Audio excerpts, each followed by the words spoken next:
Hello my dear student, मैं मनीष सिंह आ चुका हूँ आपके सामने एक प्यारा सा पोएम लेकर के जो क्लास 11 का होने वाला है। पहला पोएम जिसका नाम है अ फोटोग्राफ, जिसके राइटर है शर्ली टॉमसन। जी हाँ, चलिए बात करते हैं पोएम के ऊपर बिना किसी देर के, बिना किसी बात को इधर उधर घुमाए कि चैप्टर का नाम है अ फोटोग्राफ। और फोटोग्राफ से आप बहुत अच्छे से वाकिफ हैं कि फोटो जिसकी हम बात करते हैं जनरली वही फोटोग्राफ की बात होगी। तो फोटोग्राफ और फोटोग्राफ जो चैप्टर है जिसके राइटर होने वाले पोएम के पोएट्स होते हैं, तो पोएट होने वाले हैं शर्ली टॉमसन। अगर मैं बात करूं, शर्ली टॉमसन का जन्म होता है 20 मई 1924, 20 मई 1924। बेसिकली ये इंग्लिश पोएट है, पोएटेस है, तो ये इंग्लैंड से बिलोंग करती है। वैसे ही बात करूंगा इनकी डेट होती है 23 सितंबर 2018। अभी रिसेंटली, मतलब ज्यादा साल पहले की बात नहीं, 2018 में इनकी डेट होती है। ऑक्यूपेशन की अगर मैं बात करूं, पेशे से क्या करती थी, तो पोएट, अगर पोएट्री लिखे तो पोएट होगी, उसके अलावा राइटर, स्टोरीज वगैरह भी लिखती थी। जर्नलिस्ट भी थी, जो न्यूज में काम करते हैं एज ए रिपोर्टर, एंकर कह सकते हैं, वो जर्नलिस्ट होते हैं। और साथ में लोकल पॉलिटिशियन थे, मतलब वहां की लोकल पॉलिटिशियन थी, पॉलिटिक्स में इंटरेस्ट रखती थी। अब अबाउट द पोएम में थोड़ा सा देख लेते हैं कि ये चैप्टर है क्या, ये पोएम है क्या। तो ये जो पोएम है सर, एक ट्रिब्यूट है, ट्रिब्यूट श्रद्धांजलि है, written in memory of her mother. अपनी माँ को एक ट्रिब्यूट देने का कोशिश किया है, जो इनकी माँ ऑलरेडी डेड हो चुकी है, डेथ हो गया है इनका। वो अपनी माँ की याद में एक ट्रिब्यूट लिखते हैं, पोएम लिख करके उनको श्रद्धांजलि देते हैं। तो उम्मीद करता हूँ कि आप थोड़ा सा चैप्टर के बारे में समझ चुके होंगे। तो चैप्टर में आने वाले कुछ वर्ड मीनिंग को भी देख लेते हैं हम लोग, फिर कौन कौन से नए वर्ड्स हैं उनका भी थोड़ा सा जिक्र कर लेते हैं। तो देखिएगा, जो हमारा पहला वर्ड है कार्डबोर्ड। कार्डबोर्ड से मतलब आपको समझना है कि फोटोग्राफ, जनरली फोटोग्राफ का ही बात किया गया है कार्डबोर्ड में। तो कार्डबोर्ड का मतलब है फोटोग्राफ। वैसे ही पैडलिंग, एक तो पैडलिंग होता है जो पैडल करते हैं, साइकिल चलाने को भी पैडलिंग कहते हैं। लेकिन यहाँ पे जो पैडलिंग का मतलब है वो है जो हम लोग बहुत कम पानी में, नदी के किनारे, बीच पे जा करके जो नंगे पैर चलते हैं ना, उसको भी पैडलिंग कहा जाता है। तो walking barefoot on shallow water is called paddling. कम पानी में नंगे पैर चलने को हम पैडलिंग कहते हैं सर। बेयर का मतलब खाली होता है सर, फीट का मतलब फुट का प्लूरल फॉर्म है फीट। तो बेयर फुट का मतलब होता है खाली पैर, नंगे पैर जिसे कह सकते हैं आप। एपियर मतलब प्रतीत होना, दिखाई देना। ट्रांसिएंट का मतलब होता है जो बहुत कम टाइम के लिए एग्जिस्ट करता है, बहुत कम समय के लिए जो होता है उसे कहते हैं ट्रांसिएंट। स्नैपशॉट का मतलब फोटोग्राफी होता है, कलेक्शन ऑफ फोटोग्राफ, उसको हम लोग स्नैपशॉट कहते हैं। और जहां तक मेरा उम्मीद है तो ये स्नैपशॉट एक हमारा बुक भी है, क्लास 11 का सेकेंड बुक जो है उसका नाम भी स्नैपशॉट है। तो बेसिकली ये ग्रुप ऑफ फोटो होते हैं स्नैपशॉट। राय, इसको राय पढ़ेंगे, WRY, राय मतलब डिसअपॉइंट होना, निराश हो जाना। और लेबर्ड ईज ऑफ लॉस, ये जो वर्ड आया है, लेबर का मतलब सर हार्ड वर्क, ईज मतलब आसानी, और लॉस मतलब नुकसान। तो नुकसान में कोई आसानी हो जाए उसे हम कहेंगे लेबर्ड ईज ऑफ लॉस। और एक आखिरी वर्ड जो इस चैप्टर में यूज किया गया है सर्कमस्टांसेस, जिसका मतलब होता है परिस्थितियां। तो वर्ड मीनिंग आपको क्लियर हो चुका होगा। तो अब without any delay let's come to the text.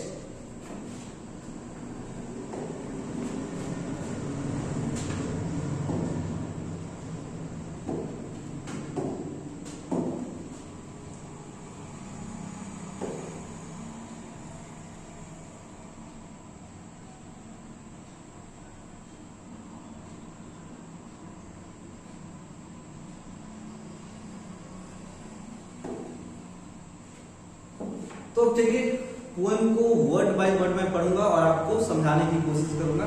हालांकि ये पोएम बहुत छोटा है लेकिन बहुत ज्यादा इंटरेस्टिंग होने वाला है, तो ध्यान से जरूर सुनिएगा।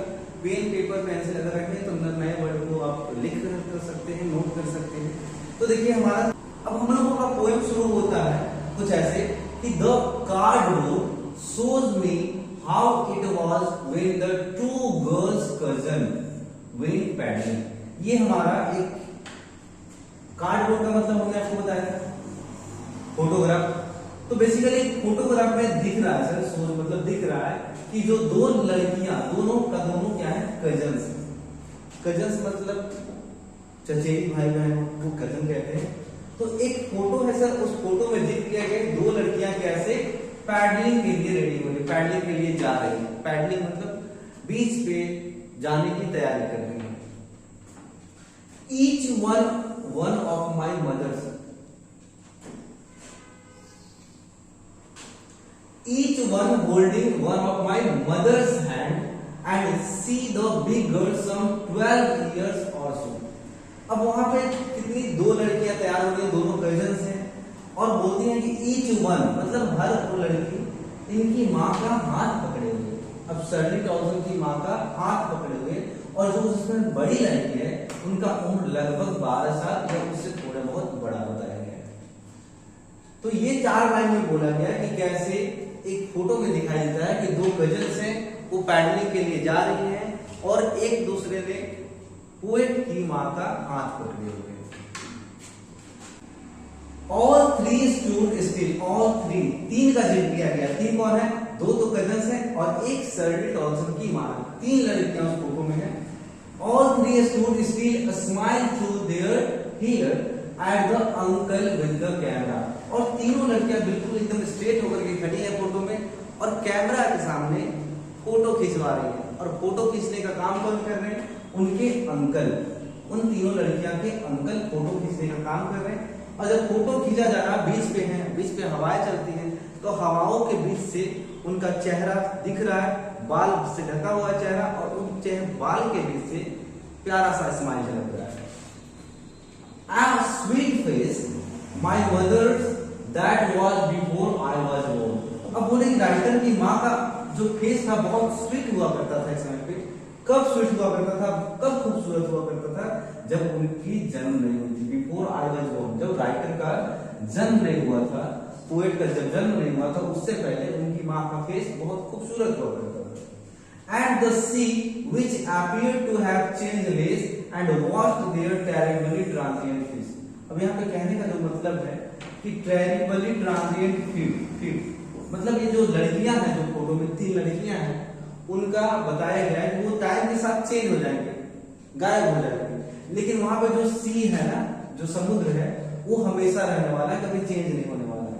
तो ये जो बचपन की इनकी यादें हैं बहुत ज्यादा दिन तक रहने वाला नहीं है, क्योंकि ह्यूमन बीइंग्स का ऐसा नेचर है कि वो ज्यादा दिनों तक जीवित नहीं रह सकता। मैक्सिमम कोई जी सकता है तो 100 ईयर्स लगभग। तो इतने दिनों के बाद वो फिर गायब हो जाएंगे, जबकि जो सी होगा, जो समुद्र होगा, वो वहीं पर रहने वाला है। तो इसलिए इनकी जो मेमोरी है बहुत कम टाइम तक रहने वाली है, या इनकी जो लाइफ है बहुत कम टाइम तक रहने वाली है। Some 20-30 years later, she would laugh at the snapshot। 20-30 नहीं होना चाहिए, मेरे ख्याल से यहाँ पे 23 ही होना चाहिए, क्योंकि कभी भी आप कंपैरिजन करते हैं तो 23-25 कर सकते हैं, 20-22 कर सकते हैं, 20-30 ये थोड़ा ज्यादा हो जाता है। 20-30 साल बोलना ऐसा सही होता है, 20-22 साल, 20-25 साल ऐसे बोलना ठीक होता है।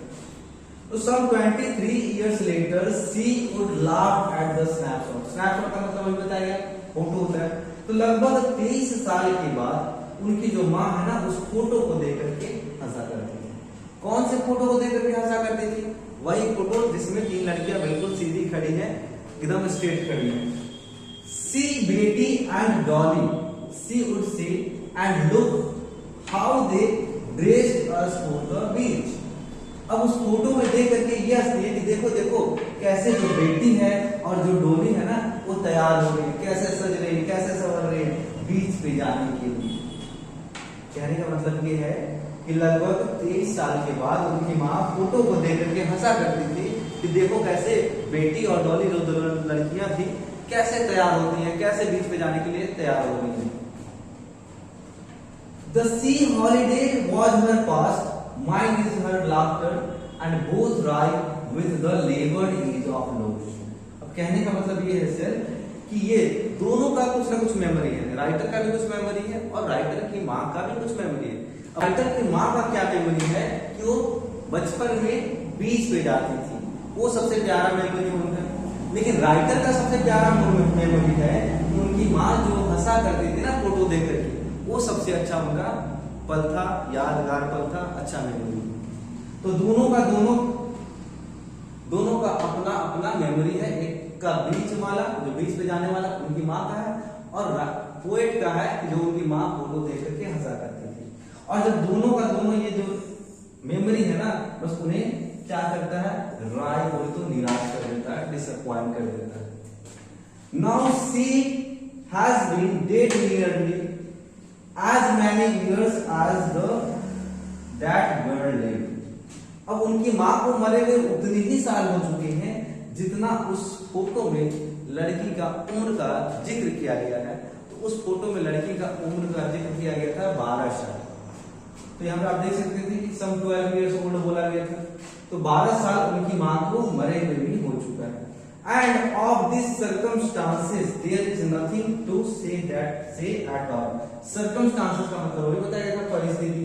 अब ये जो परिस्थिति के बारे में वो ज्यादा जिक्र नहीं करना चाहती है, जब भी याद करती है तो बस उनके हाथ निराशा ही लगता है। इट्स साइलेंस, और उसके बाद कुछ बोल नहीं पाती है, बस अपने आप को खामोश रखती है और शांत रखती है। और यही था आपका क्लास 11 का पहला पोएम जिसका नाम है फोटोग्राफ, जिसके पोएटेस हैं हमारे शर्ली टॉल्सन। उम्मीद करता हूँ ये पोएम आपको अच्छे से समझ में आ गया होगा। हो सकता है अगले क्लास में ही हम लोग इसका सारा का सारा ऑब्जेक्टिव कर लें। तो आज के लिए बस इतना ही, मिलते हैं अगले वीडियो में। बाय बाय, जय हिंद, थैंक यू।